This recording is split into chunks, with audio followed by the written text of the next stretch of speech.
Good afternoon, everyone. It has absolutely been a long time since I made a video and uploaded it. I think the last video I made was in March the 1st. Today is April 21st. That is unacceptable. Too long. And I have to get back on my video making to give you guys an update on what's going on with me. And it's been a lot. It's a lot. A lot has happened since the last time I talked with you. And I'm going to try and get it all in and not make this video a long video. I don't want to keep you all a long time, but a lot has happened. And as you can see from my attitude, I'm so thankful, so blessed that everything is going great. And just trying to figure out where to start, because it's been so much. Well, I wrote things down too, because it is so much. I needed to give myself a reminder so I can speak on just about everything. Update on my health. Everything is good. I am off of one medication in particular, gabapentin, which was prescribed for neuropathy. Neuropathy is one of the side effects of chemo, one of the causes that comes as a result of chemo. And chemo is it goes in like a wrecking ball, just killing everything. Your immune system, the disease, your immune system, your nerves, everything.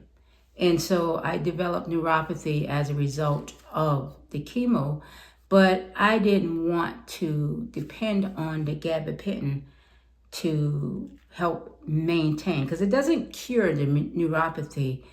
We're supposed to manage your symptoms, but along with gabapentin, there are a lot of side effects. So I decided that I wanted to get off of the gabapentin, because I didn't want to deal and develop more problems as a result of the drugs. And that's what tends to happen as you try to recover from a serious illness like the C word.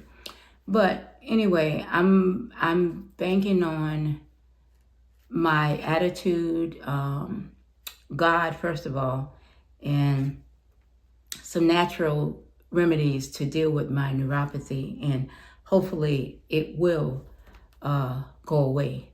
But so I'm off of the gabapentin.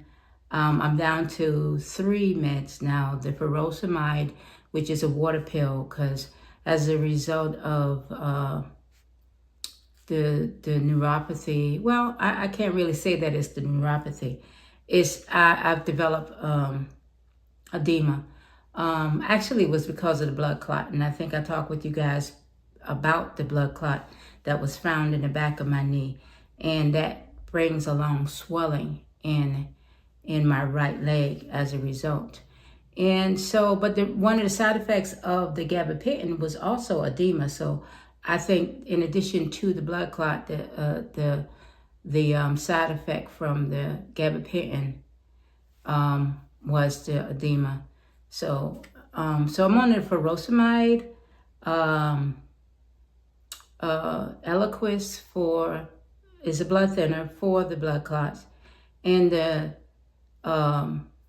potassium, which is, you can't get over the counter like you used to, but it has to be prescribed. And it's something that my primary care doctor told me that I needed to take while I'm on the furosemide, the water pill, because if you don't get enough potassium, the furosemide can drain the potassium out of your system as a result of, getting rid of the water. So you need it in order to keep from having muscle spasms. So potassium, furosemide, and Eliquis. Those are the 3 meds that I'm on. And so the last time I saw my primary care doctor, I needed to see him in order to be cleared for surgery. And this is what he told me. In order to go have a successful surgery, there are 2 areas in your body that you need to make sure are healthy: your cardiovascular area and your pulmonary, which is your heart and your lungs. And so he wasn't going to approve the surgery unless those two areas were cleared first. And that meant giving me a referral to see a cardiologist and a pulmonologist. So my surgery was initially scheduled for May the 24th. And, but when he made the referrals, one of the doctors, the cardiologist, called me back and he scheduled my appointment for May 26th, and which was 2 days after my surgery. So I had to contact my surgical coordinator with my oncologist to get them to reschedule my surgery.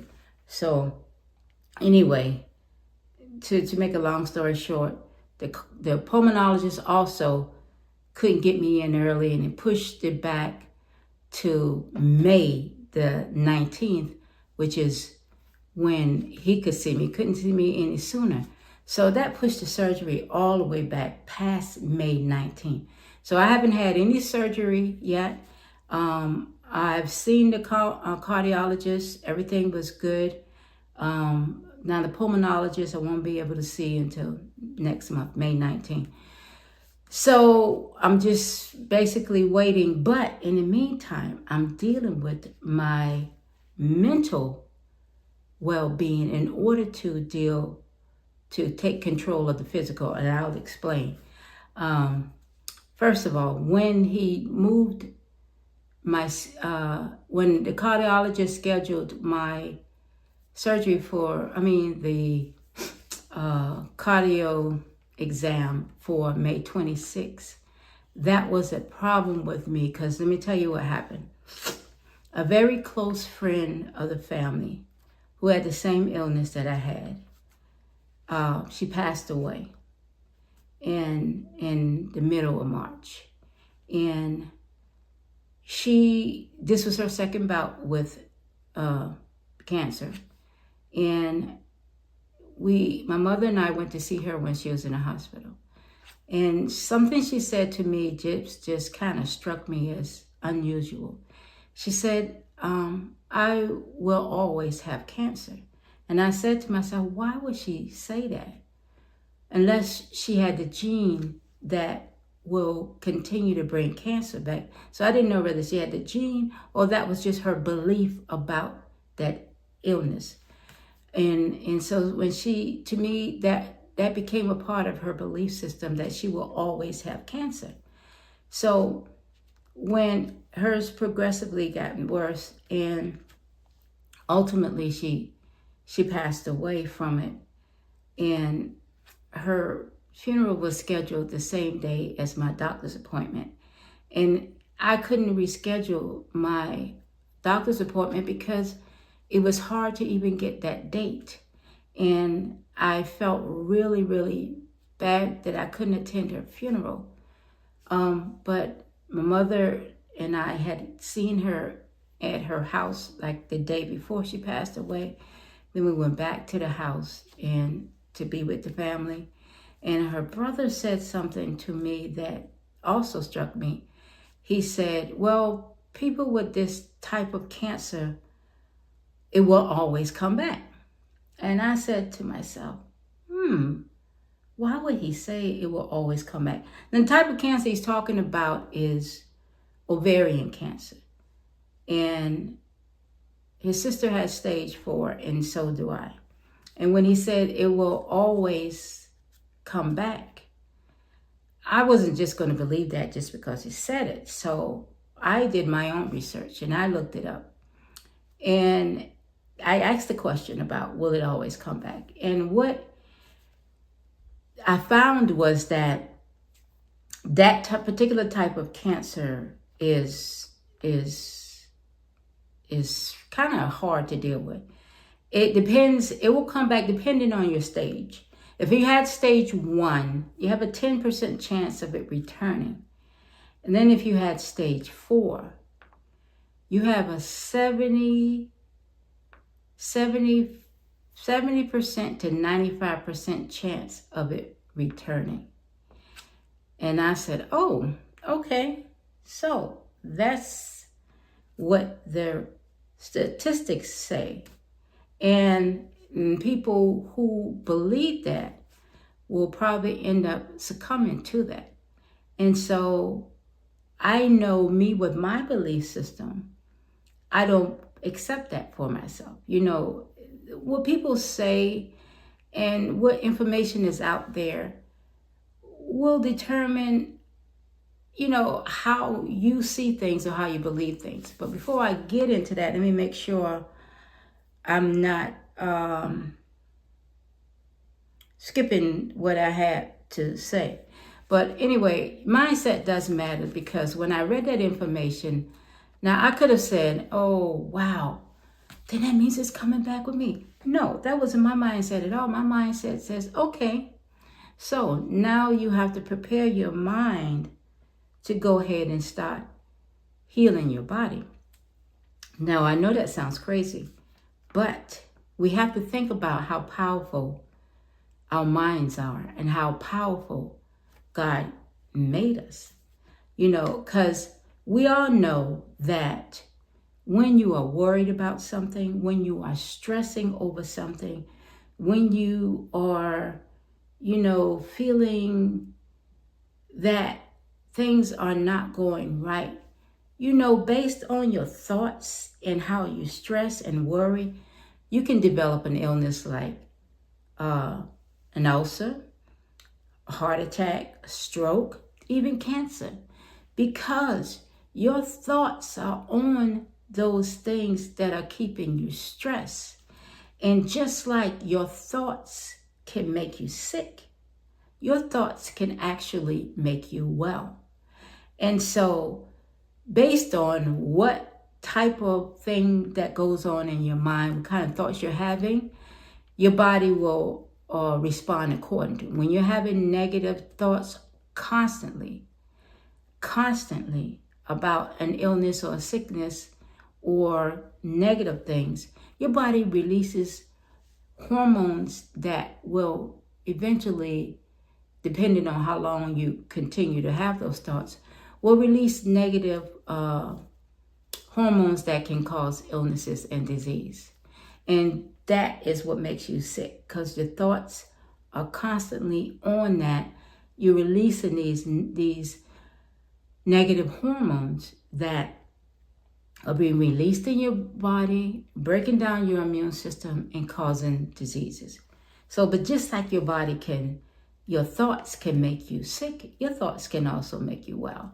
So I don't know if you all have ever heard about talking to your body, and especially when you're in a state of meditation. I meditate absolutely every day. My meditation and my prayer is a must, just like washing my body and brushing my teeth is a daily habit. I've made it routine, and I meditate on gratitude. And let me tell you, gratitude is the highest form of receivership.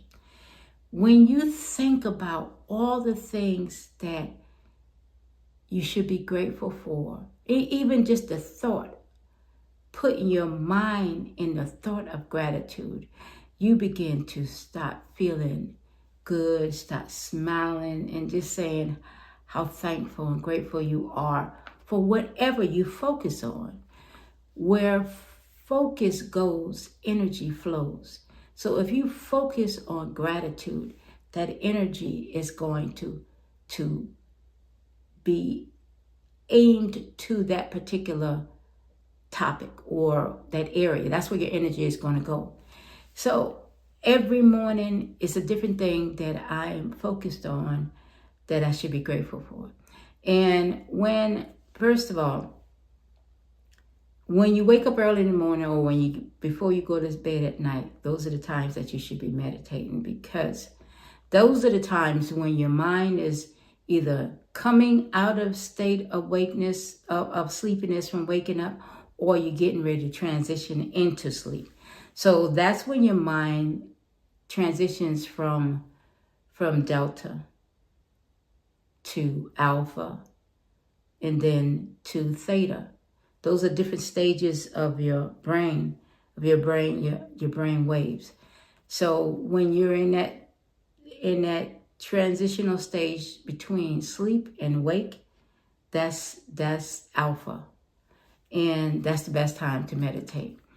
And then if you're meditating on gratitude, your body is going to go, or your mind is going to reach a higher state of consciousness, which allows you to release those feel-good hormones like oxytocin, and there's another one I can't think of the name right now, but those feel-good hormones are the things that causes your body to get better, to heal. And if you're doing it for more than 10 minutes every day or on a regular basis, you're helping your body to heal. And then you can talk to your body. You know, it sounds crazy that I'm even saying this, but when you talk to your body, especially when everything is silent and you're quiet and that stillness in your meditation mode, your body actually responds. Like with my neuropathy, when I'm meditating, I talk to my feet and I said, I can feel the sensation of my nerves healing. And all of a sudden, I feel the sensation in my feet. That's my body responding to me talking, or even my thoughts about it. We have so much more power than you know. So adopting that state of gratitude and praying on it and meditating on it, I have nothing but chances of getting better.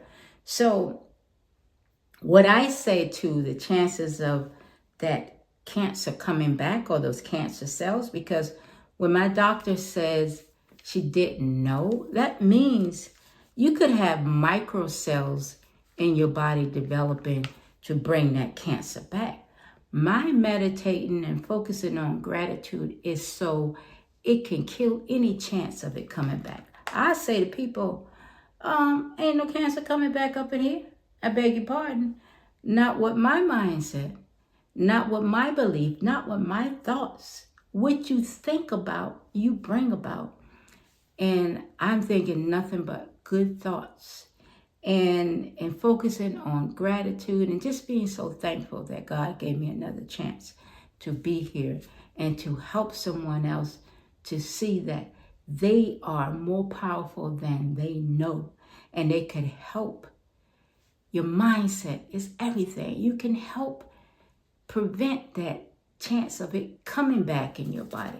I'm not worried about whether I'm going to make it or not. I am concerned about the age of 104. If I'm still here, will I be able to still take care of myself? I have an aunt who passed away a couple of years ago, and she was 104, my father's sister.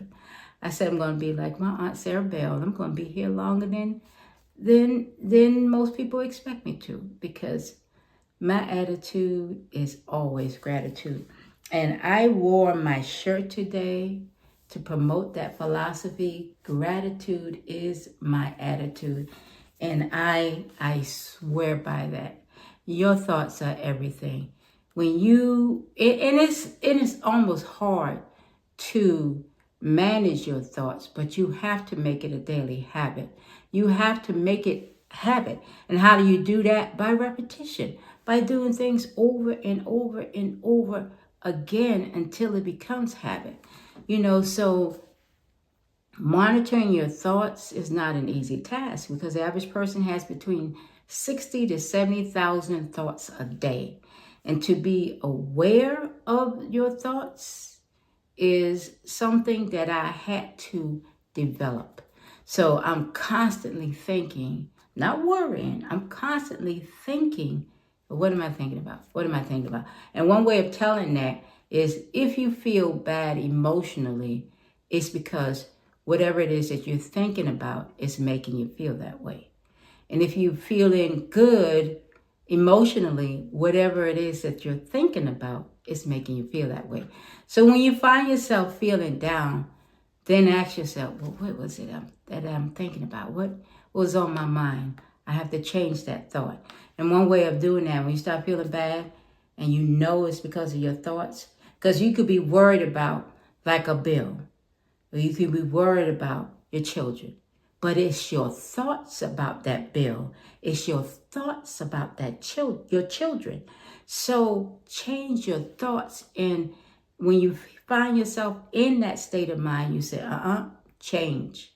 That's the key word or the trigger word to help you change that state of mind. Say to yourself, change. I'm not going to go down that road. I have to think healthy thoughts. I don't want to release these negative stress hormones in my body because they can work against me. I want to think good thoughts and just start thinking about all the reasons why you are grateful. Why I was stage 4 ovarian cancer, y'all. Stage 4. And this was just in August of last year. That's when I was diagnosed. The fact that I'm still here, and it is a blessing to me. I'm so thankful. I'm so grateful that I'm still here and having a message that I want to deliver to people who are sick, to really, really start thinking about what you're thinking about. Not to say that your illness was caused by your thoughts that you're presently going through. Just from where you are, think healthier thoughts. Knowing that there's a mind and body connection, you have to be aware that you have a say-so in that too. You can change your thoughts just like that. Just start thinking about something good, something that you remember that was so good.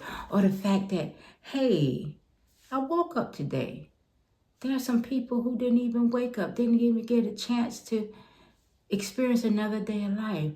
I'm so grateful for that. I'm so thankful. Hey, I got a roof over my head. I got clothes on my back. I got food in the refrigerator. And then you start gathering up all of that evidence of why you should be grateful. You start feeling good and you start just vibing on the gratitude. All the things you have to be grateful for. Because there are people who are homeless. There are people who are dying. There are people who don't have friends, who don't have family. There's so many reasons why, that people should feel grateful, because there's so many other places that you can be in. But gratitude, man, when you learn how the mind works and how you can play a big role in your outcome based on your thoughts, do you know how powerful that is? Do you know that when you dwell into the deepness of that whole thought, that I can change my situation by changing my thoughts of things? That, man, I'll be sitting down, writing down all the thoughts that I want to have, that I can keep repeating and telling myself when I'm meditating, that I can change my situation based on the things that I think about. That's awesome. And the average person doesn't know that. The mind is a powerful tool that God gave us to work with. And we don't even know that we're sitting on this powerful tool. You got to really tap into the things that the human mind is capable of doing, that God gave you. God gave you this gift. We go to God for everything. We load all of our problems onto God, and not knowing that God gave you this gift to see how you can help yourself too. Yes, rely on God, but also help yourself too, because you're not totally helpless. Your thoughts are everything. What you think about, you bring about. If you think that you're going to fail, you probably are going to fail, because those are your thoughts of how you may achieve things. You're going to fail. If you think you're going to win, of course you're going to win, because you planted those seeds in your mind of winning, of achieving.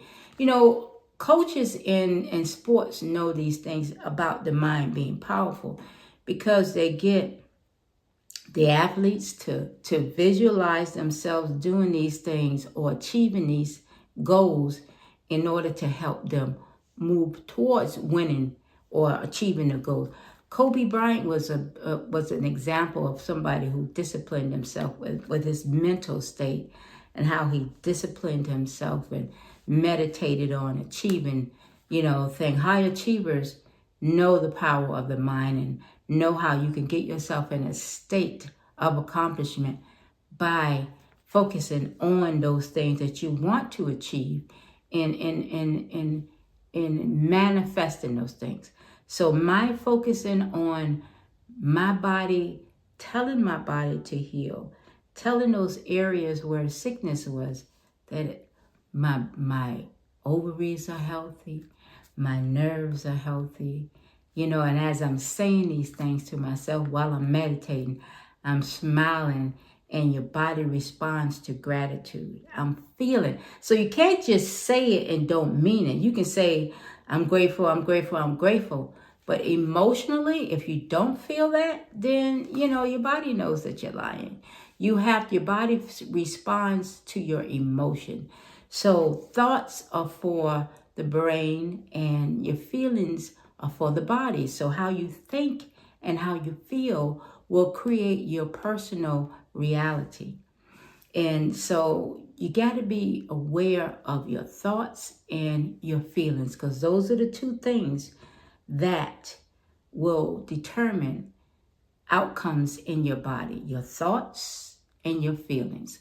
So when you think about something and if you're feeling bad, that's when you can release negative hormones. When you think about something and you're feeling good, you get that good, the oxytocin and the other one. I guess I'm gonna put it up there on the video so you can see. It's oxytocin and I forget the other one. But anyway, yeah, there it is. So I wanted to give you guys an update, and by the way I'm feeling, you can tell I'm so grateful, I'm so thankful. And I want to let you also know, I know I said this the last time, I'm going to be back making my videos. I'm feeling so much better now, and my attitude has changed towards everything. And so I have the energy to just make my videos. I'm still a work in progress, and I'm doing it every day along with my meditation and prayer. So you'll see me coming back. And also, in addition to uploading videos on this channel, I have my art channel as well. My Sonia Walker Creations YouTube channel. And I was working on a piece of artwork recently that I'll show on my other channel. And it was a commission piece, and it put me back in such a state of wonder. Because I say to my sister, I said, when I'm in my zone, it's on. I'm putting that on. I have that on the shirt. But I got to redesign it because the other one had a picture. I want just the words instead of picture. Oh yeah, this is my t-shirt. My gratitude is my attitude. I do sell these on my website. But anyway, when I'm in my zone, it's on. So I was working on a painting that put me in such a state of focus, and I was gone. I was in the zone, and I was in the mode of creating. So it just inspired me to get back to that channel too, get back to my artwork, because that's my gift. That's a gift that God gave me. It's not really my passion. People think because I'm pretty good at it that it's my passion, but what my passion is really talking. And coming from a person who used to be an introvert. I'm still kind of an introvert, but I used to be real quiet. And to hear me talk now, you would never believe that I was a quiet person. But it's like my cousin said, she found her voice. And I think that's my passion. Loving to talk to people, love to give information, love to spread joy and gratitude. So with that being said, I'm going to end this video and leave a comment. If you like what I had to say today, please leave me a comment to let me know. And let me know if you're struggling with something and this video is going to help you.